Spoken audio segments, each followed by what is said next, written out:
दोस्तों, इस चैनल को सब्सक्राइब करने के बाद इस नोटिफिकेशन बेल को दबाकर आप ऑल नोटिफिकेशन भी ऑन कर दें ताकि आपको मेरी नई वीडियो की जानकारी सबसे पहले मिल सके।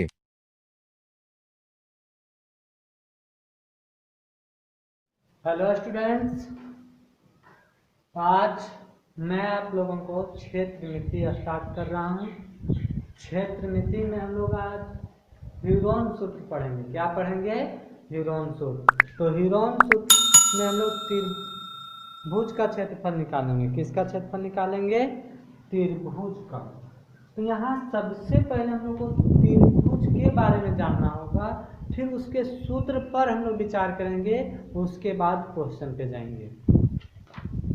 तो त्रिभुज किसे कहते हैं? त्रिभुज, त्रि का मतलब तीन होता है, भुज मतलब भुजा। तो जिसमें तीन भुजा है उसे त्रिभुज कहते हैं। इसको कह सकते हैं कि तीन भुजाओं से घिरी हुई क्षेत्र को त्रिभुज कहते हैं। तीन भुजाओं से घिरी हुई क्षेत्र को त्रिभुज कहते हैं। त्रिभुज कितने प्रकार के होते हैं?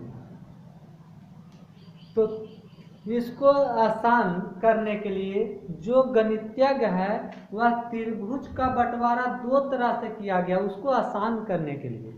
तो एक जो है सो भुजा के आधार पर त्रिभुज का प्रकार को बांटा गया है, और एक जो है सो कोण के आधार पर त्रिभुज के प्रकार को बांटा गया है।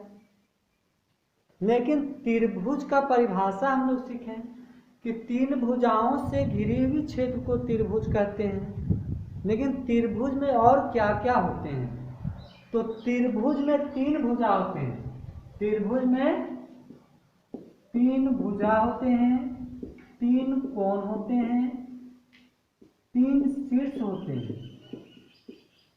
त्रिभुज में तीन भुजा, तीन कोण, तीन शीर्ष होते हैं। और क्या है कि त्रिभुज में तीनों अंतःकोणों का योग 180 डिग्री होते हैं। त्रिभुज में तीन कोण होते हैं और तीनों कोण का यदि हम लोग जोड़ेंगे तो उसका योग 180 डिग्री होता है। त्रिभुज के बाह्य कोण अंतःविमुख कोणों के योगफल के बराबर होता है। त्रिभुज की दो भुजाओं का योग तीसरी भुजा से हमेशा बड़ी होती है। जैसे त्रिभुज में तीन भुजा होते हैं, लेकिन कोई भी दो भुजा को जोड़ेंगे तो तीसरी भुजा से बड़ी होगी।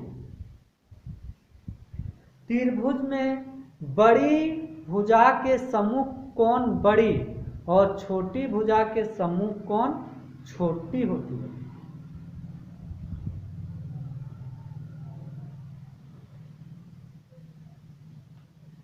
त्रिभुज के प्रकार है कि भुजा के आधार पर त्रिभुज कितने प्रकार के होते हैं? तो भुजा के आधार पर त्रिभुज तीन प्रकार के होते हैं।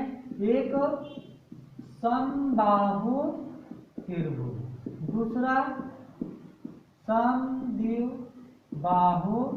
त्रिभुज, तीसरा विषमबाहु त्रिभुज।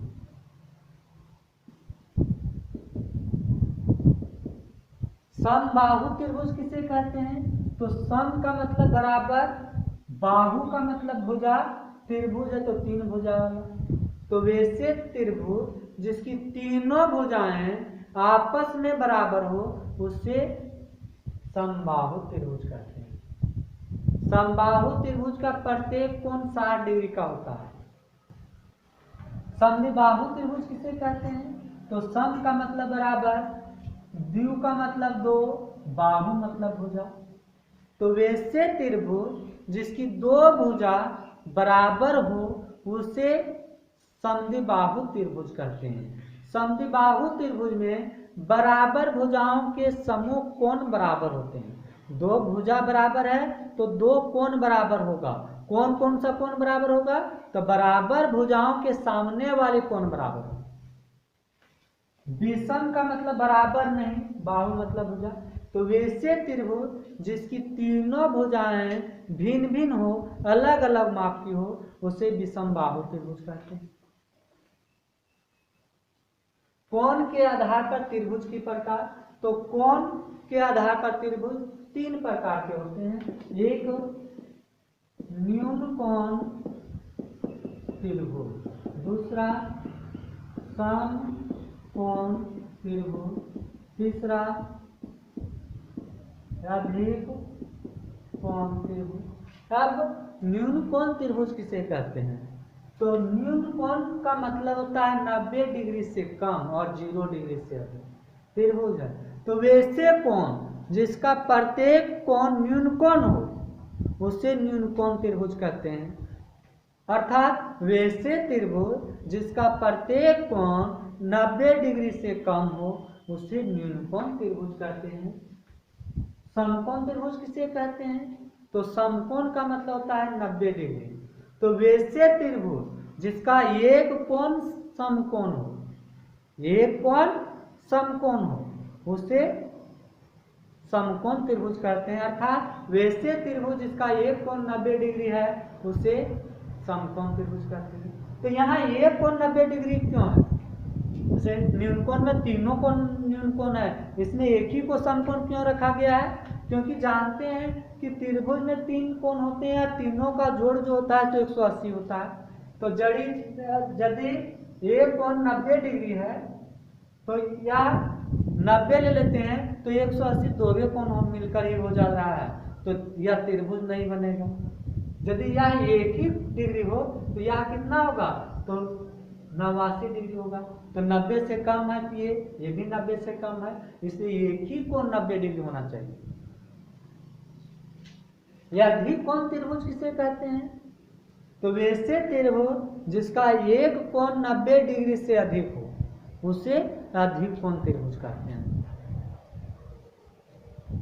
अभी हम लोग त्रिभुज के बारे में पढ़े, अब इसका सूत्र के बारे में पढ़ते हैं।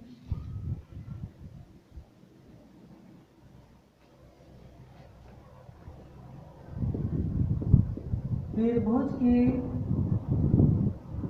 परिमाप बराबर तीनों भुजाओं का योग, अर्थात ये प्लस बी प्लस सी, जहां ये बी सी क्या त्रिभुज की भुजाओं की माप है। ये जो सो पहली भुजा की माप, बी जो सो दूसरी भुजा की माप, सी जो सो तीसरी भुजा की माप।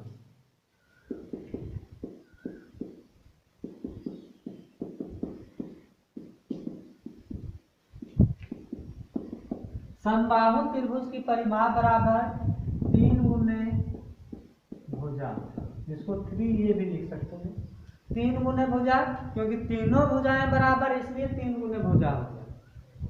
3 ये तीनों भुजाएं बराबर है तो ए प्लस बी प्लस सी, तो ये बराबर बी है बराबर उसके बराबर भी सी है, तो 3 बार ये लिखेंगे तो ये प्लस ये, तो 3 ये होगा।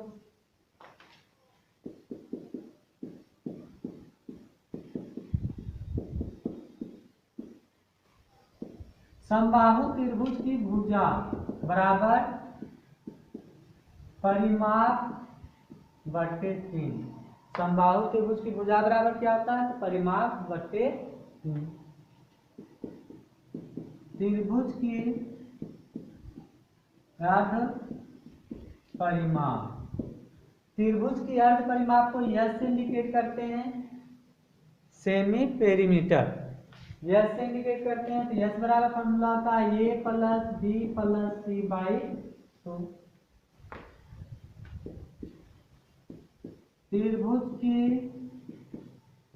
क्षेत्रफल बराबर 1/2 गुने आधार गुने ऊंचाई।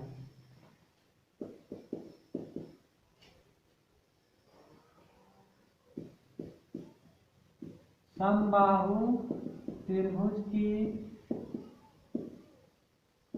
क्षेत्रफल बराबर √3/4 ए स्क्वायर, अर्थात √3/4 गुने भुजा स्क्वायर।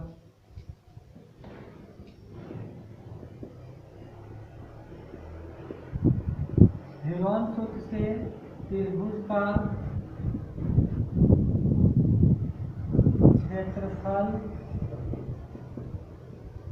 बराबर root under S into S minus A into S minus B into S minus B. यहाँ ध्यान देना है कि हीरोन सूत्र से त्रिभुज का क्षेत्रफल कब निकाला जाता है, जब त्रिभुज की तीनों भुजाओं की माप, त्रिभुज की तीनों भुजाओं का माप दिया रहता है, तब हम लोग हीरोन सूत्र के माध्यम से त्रिभुज का क्षेत्रफल निकाल सकते हैं। समबाहु त्रिभुज से एक त्रिभुज का क्षेत्रफल सिर्फ समबाहु त्रिभुज का ही क्षेत्रफल निकाला जाता है और 1/2 गुने आधार गुने ऊंचाई फॉर्मूला कब सेट करता है, जब आधार और ऊंचाई दिया रहेगा या तो समकोण त्रिभुज होगा, तो समकोण त्रिभुज होगा तो कर्ण, लंब और आधार इन तीनों में से कोई दो भुजा दिया रहेगा।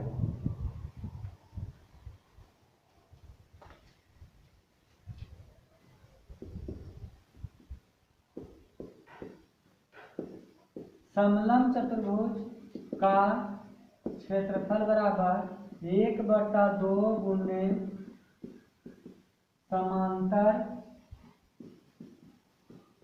भुजाओं का योग गुने ऊंचाई, अर्थात 1/2 मल्टीपल ए प्लस बी इंटू एच। तो इस चैप्टर में हीरोन सूत्र से त्रिभुज का क्षेत्रफल निकालेंगे, तो उसमें इतना फार्मूला को कंप्लीट करना है और इस चैप्टर में इतना फार्मूला यदि कंप्लीट है तो आगे चैप्टर बताया जाएगा या चैप्टर 7 एक्सरसाइज में है तो नेक्स्ट चैप्टर से क्वेश्चन वगैरह बताया जाएगा। थैंक्स।